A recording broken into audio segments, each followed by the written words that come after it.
Olá a todos e todas. Essa aula dirá respeito ao período considerado período arcaico da Hélade, da antiga Grécia. Esse período teria uma duração ali do século 8 a.C. ao século 5 a.C. Século 5 seria quando se iniciaria a assim colocada Grécia clássica, e no século VIII terminaria o que foi considerado o período das trevas grego, e nesse sentido é importante registrar, e é por isso que aqui temos o ginásio e a palaestra, né, de Olímpia, que o início formal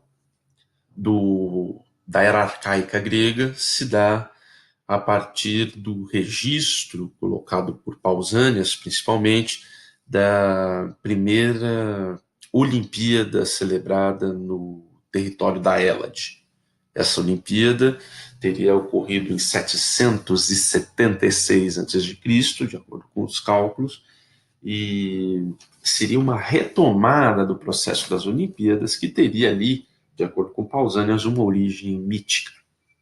Inicialmente, preciso fazer alguns registros, né? Primeiro, a questão da tese sobre a origem da filosofia grega. A filosofia grega é aceita aí como um salto do pensamento mítico ao pensamento racional. Uma das primeiras expressões dessa filosofia grega teria sido Tales de Mileto, no século 6 a.C., ou seja, ainda inscrito dentro do período que a gente conhece como período arcaico, né? Ainda que, como eu tenha comentado, né, seja talvez um pouco melhor a gente definir a partir de Idade do Bronze ou Idade do Ferro, uma vez que essas denominações, período homérico, período arcaico, período clássico e período helenístico, que são as quatro denominações que nós usamos para pegar aí a história dos gregos, elas estão mais ligadas a um elemento artístico, um elemento estilístico, enfim, do que propriamente a esses períodos históricos ligados a uma tecnologia, um modo de produção, qualquer coisa do gênero. Mas, enfim, é no período arcaico que se registram o surgimento das póleis, né? O surgimento das assim chamadas cidades-estado, bem como no início do período arcaico, cerca de 10 anos depois de registrada a primeira Olimpíada, que se dão as primeiras migrações do que foi conhecido como a segunda diáspora grega. Então precisamos entrar em alguns dos aspectos desse período arcaico. Trata-se então de um período em que há o registro do aparecimento dessa unidade política, ao qual os gregos são tão associados, que são as póleis, e é um período também em que se registra o amplo divulgar-se da escravização, né? Então, um novo modo de produção que adviria aí da Cidade do Ferro e, enfim, colocaria aí novos paradigmas a respeito da exploração do ser humano por outro ser humano, né, substituindo o modo de produção asiático dominante no período do Bronze entre as sociedades minoica e micênica. Inicialmente, então, entrando na tese, por exemplo, da origem grega da filosofia, é preciso registrar que este suposto salto do pensamento mítico ao racional operacionado pelos gregos e relacionado em muitos casos com um milagre grego, esse termo milagre grego foi em grande medida associado a esse salto filosófico, enfim, do pensamento mítico ao racional, é uma perspectiva que durante as últimas décadas ela foi um pouco questionada, ainda que ela tivesse sido bastante consolidada, principalmente a partir dos séculos XVIII, mas principalmente XIX, dentro de uma historiografia que era uma historiografia abertamente racista, que passou a se produzir no século XIX, não reconhecendo que os gregos eram, em grande medida, tributários dos povos asiáticos e africanos, particularmente no caso dos povos africanos, estamos falando do Egito. Então, os egípcios, que sempre foram considerados e foram inclusive referenciados por parte dos gregos, né, Heródoto, Platão, na verdade não tanto Platão, mas Estrabão, enfim, todos eles mencionam esse legado dos egípcios para a filosofia grega. Ele foi, em grande medida, desconsiderado num, numa historiografia do século XIX que queria colocar aí como origem do pensamento filosófico racional um espaço ligado ao continente europeu, enquanto que mesmo antes se considerava, era notório, Montesquieu mesmo no século XVIII faz referência aos grandes aportes filosóficos que os egípcios tiveram sobre os gregos. Enfim, é inegável que os próprios gregos, então, atribuíam sua dívida cultural aos povos antigos, asiáticos e africanos, particularmente aos egípcios. Heródoto, por exemplo, reconhece o culto aos próprios deuses gregos, mencionando em particular Baco, como um culto egípcio. Aristóteles mesmo reconhece ser a origem da matemática uma origem egípcia. Mesmo Pitágoras e Tales, a quem são atribuídos uma série de, enfim, inovações no campo da matemática, é importante registrar que eles estudaram no Egito, né? As pirâmides construídas aí na terceira dinastia egípcia, né, na quarta dinastia egípcia, pensando nas pirâmides de maneira geral, elas foram, enfim, fundamentais, ou melhor, foi fundamental para a construção das pirâmides um pensamento do tipo pitagórico. Então, é muito pouco provável que as pirâmides, sendo de tanto tempo, né, datando aí dos anos 2000 antes de Cristo, enfim, elas tenham prescindido de um pensamento propriamente pitagórico, e Pitágoras, como se sabe, já vem muito tempo depois da construção dessas mesmas pirâmides. Então, é bem provável que ele tenha tirado seu famoso teorema, né, a partir da questão das pirâmides mesmo, né? Aliás, pegando aí o teorema de Pitágoras, vemos aqui então o princípio do teorema de Pitágoras, que seria o quadrado da hipotenusa como uma resultante da soma do quadrado dos catetos. E aqui está bem representado. O quadrado da hipotenusa é uma soma do quadrado dos catetos num triângulo retângulo, né? Enfim, então, no caso de Tales também, Tales foi considerado um dos grandes sábios da filosofia, principalmente da matemática antiga, né? Tales era de Mileto, é preciso registrá-lo. Mileto é associado à Grécia, mas trata-se muito mais aí de uma colônia que existia, não colônia não, mas uma cidade que existia na Anatólia, na Ásia Menor, né? Então, Tales de Mileto também teve essa passagem pelos gregos e faz a sua filosofia numa região que está ligada à Ásia, né? Bom, Platão ficou 13 anos entre sacerdotes egípcios, de acordo com Estrabão. Então, o próprio Platão, e essa prédica de que não se escrevia o que se sabia, né, aquilo que o Sócrates coloca sobre um pensamento mais peripatético, um pensamento em que você ensina caminhando, enfim, o Platão os próprios Sócrates devem ter tirado aí da filosofia egípcia, que tinha essa prédica como uma prédica vigente. Né? No livro Legado Roubado, de George James, esse autor coloca que depois da morte do Aristóteles, seus alunos, na verdade, eles passaram a tentar compilar uma história da filosofia. E como seus alunos eram atenienses, né, essa história da filosofia, que na época, inclusive, a filosofia era conhecida como a sabedoria dos egípcios, né, esses alunos atenienses tentaram compilar essa história e isso foi atribuído ao pensamento grego.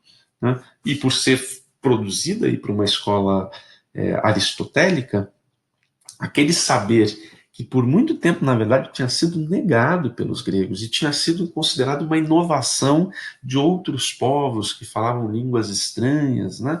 Ainda que os gregos olhassem com grande admiração e com grande reverência aos egípcios, mas aqueles aportes filosóficos egípcios que durante muito tempo foram bastante negados foram atribuídos com um pensamento tipicamente grego, né? Então, enfim, mesmo Tales, por exemplo, que é de uma região que a gente depois associa à Jônia, enfim, ele está, como a gente falou, inscrito num pensamento ligado à Ásia Menor. Bom, antes de falar propriamente dessa passagem do período homérico ao período arcaico, é preciso pontuar algumas diferenciações que se postulam desde a época da Ilíada e da Odisseia. Né? Primeiro, é preciso registrar o seguinte: a Ilíada e a Odisseia, atribuídas aí a este filósofo, escritor, enfim, chamado Homero, na verdade, Homero, como se sabe, denomina poeta cego. Né? Em grego, Homero seria poeta cego. E é muito provável que Ilíada e Odisseia tenham sido escritos por várias mãos. Né? Na Ilíada, ainda existe um estilo único, então o próprio tradutor Carlos Alberto Nunes, da Ilíada, ele reverencia a Ilíada com um texto bastante coeso, e até adventa a hipótese de que possa ter sido redigido por uma pessoa só, ou pelo menos por uma escola de pessoas de uma mesma tradição escrita. Mas a Odisseia, ela é mais plural na sua composição escrita. Eu estou falando de Ilíada e de Odisseia. Porque Ilíada e Odisseia, apesar de, como nas aulas passadas, termos nos referido à Ilíada e à Odisseia, né, dessa figura, né, homérica, né, que aí é uma representação, como foi falado, uma representação mais da época romana, né, do 2 a.C., então, enfim. Essa figura homérica, ela, na verdade, Homero, ele aparece nesse despertar jônio. Né? O que teria sido o despertar jônio? Foi um período aí de ricas letras que ocorre ali no século 8 a.C. Homero faz referência a um período que ele mesmo considera como uma idade do ouro grega associada à sociedade minoico-micênica. Né? Então, Homero provavelmente, de acordo com Pierre Vidal-Naquet, ele seria de Chios, que seria o primeiro local com estabelecimentos de tipo democráticos, né?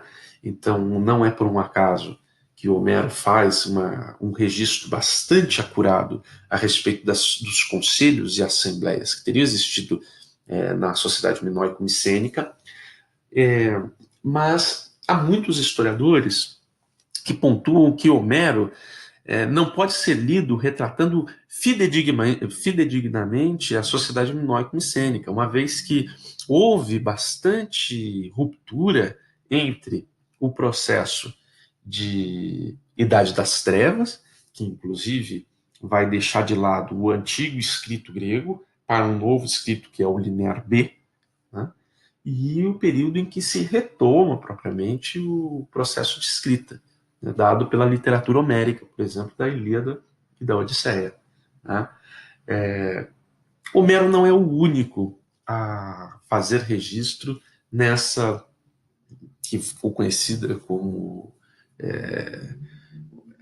reaparecimento, nessa era que foi o reaparecimento da escrita grega. Né? Também houve um outro personagem chamado Hesíodo. Hesíodo, ele seria já uma personagem mais ligada ao campo, um camponês, muito, provavelmente ligado a um pessoal de origem mais humilde. E Hesíodo, ele teria escrito ali dois textos, a Teogonia e o trabalho, os trabalhos e os dias. Né? Então, a Teogonia diria respeito à origem dos deuses, propriamente, enfim, todo o processo de desenvolvimento do panteão grego, e os trabalhos e os dias diriam respeito a como se exerciam os trabalhos, particularmente os trabalhos no campo, por parte dos gregos antigos. Né? Há também um questionamento por parte de uma parcela da historiografia das assim chamadas invasões dórias. Né? Ultimamente, isso tem sido bastante questionado a partir principalmente de uma historiadora chamada Carol Thomas. Né? Essas seriam as colunas dóricas em Polos. E, na verdade, o que essa historiadora pontuou lá para os final dos anos 70, né, 78, até início dos anos 80, é que não há evidências arqueológicas dessas migrações que teriam sido associadas aos dórios. Né? Então, por mais que nós falemos aí de uma suposta migração dória que teria vindo do norte, enfim, essa migração ela não tem tanta base em termos de arqueologia. Né? Houve sim mudanças nas formas de enterro registradas nos espaços associados aos espaços dórios, que aqui nós estamos vendo em verde. Né? Os espaços jônios são esses em laranja e os espaços eólios seriam esses em amarelo claro ou cor creme, como quiserem. Mas não teria havido, então, esse elemento de uma invasão dória, principalmente de um povo que teria vindo aí do noroeste da região, enfim, teria descido. Esses dórios, na verdade, foram bastante usados, inclusive, pelo próprio Hitler, para colocar uma origem supostamente ariana alemã à questão dos gregos. Né? Inclusive, o Hitler, quando ele faz a invasão à Grécia, ele vai tratar de uma maneira muito, né? Os alemães nazistas vão tratar de uma maneira bastante, enfim, bastante violenta os gregos que naquele momento residiam no espaço da Grécia, né, nos anos 1940. Mas, enfim, o que é importante registrar? Os dórios, eles não teriam vindo, não há registro dessa migração que teria vindo de noroeste, que teria vindo do nordeste e ocupado particularmente aqui, essa que fica conhecida como o Peloponeso, né? Aqui é a Ática, e aqui é o Peloponeso, né? A península do Peloponeso, a península Ática. Então, não teria havido essa suposta invasão dória. E, inclusive, Carol Thomas fala o seguinte: essa invasão que teria se produzido nos anos 1200 a.C., enfim, se houve algum tipo de ocupação, essa ocupação é bem anterior.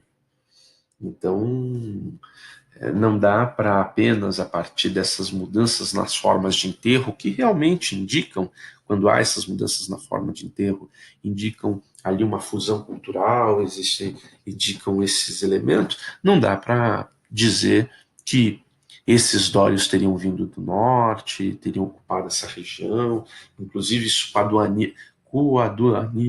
coadunaria muito com a perspectiva grega de que que existiria um suposto determinismo climático, né, determinismo geográfico climático. Depois podemos até discutir isso, mas de acordo com os gregos, né, eles também seriam uma grande civilização, porque eles estariam numa mesma região, latitudinalmente falando, do que outras grandes civilizações, como inclusive os próprios egípcios, né? Mas os gregos reverenciavam, às vezes, os povos do norte, dentro de uma perspectiva de determinismo climático, colocando que esses povos, por conta propriamente das adversidades climáticas que teriam que suportar, teriam que enfrentá-las com bastante rigidez, enfim, e por conta disso teriam forjado aí um caráter um pouco muito mais firme, digamos, né? Então, o que seria a tal da primeira diáspora grega, que foi a crise das sociedades do bronze, no século XII a.C., essa suposta ocupação dória, que a Carol Thomas faz um questionamento, esta primeira diáspora grega pode não ter se consolidado da forma como imaginamos atualmente. Possam ter sido várias levas migratórias, como se indica aqui, e essas levas migratórias, por exemplo, no caso dos dórios, podem ter se produzido bem antes, né, e não talvez do mesmo ponto de onde se é atribuída essa migração. Enfim. É preciso registrar também que há um grande crescimento populacional que leva os gregos a executarem o que foi conhecida como a segunda diáspora grega. A segunda diáspora grega, como está sendo indicado aqui, seria causada por este crescimento populacional e por enfim, dadas as condições muito precárias do que era a terra, né, do que era o solo na região da Grécia, houve a necessidade de uma expansão por todo o mar Mediterrâneo, pegando aí o sul da França, e aí a fundação de Marsella, né, regiões aqui na própria Península Ibérica, né, na região aqui da Península Itálica, da Sicília, se consolidaria o que depois os próprios romanos chamariam de Magna Grécia, e também aqui para a Ásia Menor, vejam aqui Mileto, Rhodes, o norte do continente africano e até uma região aqui permitida pelos egípcios, né, que os gregos ocupassem, toda essa região aqui do Mar Negro, né, Pompeusino, enfim, essa seria o que a gente chama de segunda diáspora grega, que ocorre, como comentei, no início aí do assim chamado período arcaico, né? Nos anos 800, dos anos 800 a.C. aos anos 500 depois de Cristo, houve o que convencionou se chamar de óptimo clássico, né? Foi a reascensão de uma série de povos que tinham sofrido basicamente com a crise do bronze tardio. Então houve uma reascensão dos assírios, consolidando-se aí o assim chamado Império Neo-Assírio, ligado aí às dinastias Sargônida, o pessoal do Assurbanipal, o próprio Sargão II, enfim, uma série de personagens aí que vão fazer a grande expansão assíria. A Lídia era uma região propriamente rica, que ficava na Ásia Menor, e na Lídia, por exemplo, foi onde se desenvolveram as primeiras moedas, né? A Lídia está associada principalmente a essa parte aqui da Ásia Menor, né? Destaque aí alguns dos seus principais reis, né? Um desses reis, por exemplo, foi o rei Creso, que foi o rei que se enfrentou ali com os persas, né? Um rei que volta e meia ia se consultar, já volta e meia não, mas se consultou aí no oráculo de Delfos, né? E tentou aí jogar uma grana, né? Vamos lembrar que os lídios foram os que inventaram a moeda, jogou uma grana aí para tentar ser atendido com mais rapidez, mas, enfim, essa grana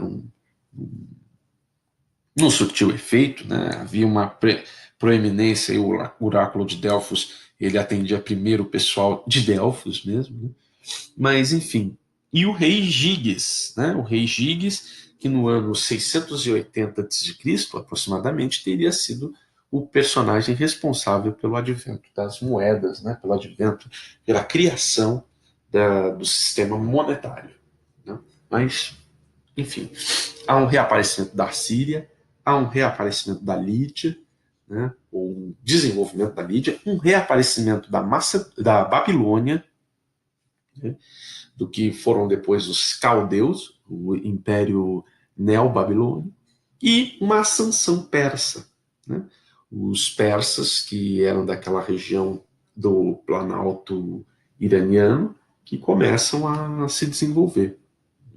Então, essa intensificação das trocas que vem com esses novos impérios e com esses novos reinos, alguns deles realmente aparecendo como uma ascensão aí decorrente dos elamitas, como é o caso dos persas e dos medos, outros como um processo aí de reascensão, como é o caso dos babilônios ou até dos assírios, há esse processo também na região associada à Grécia de um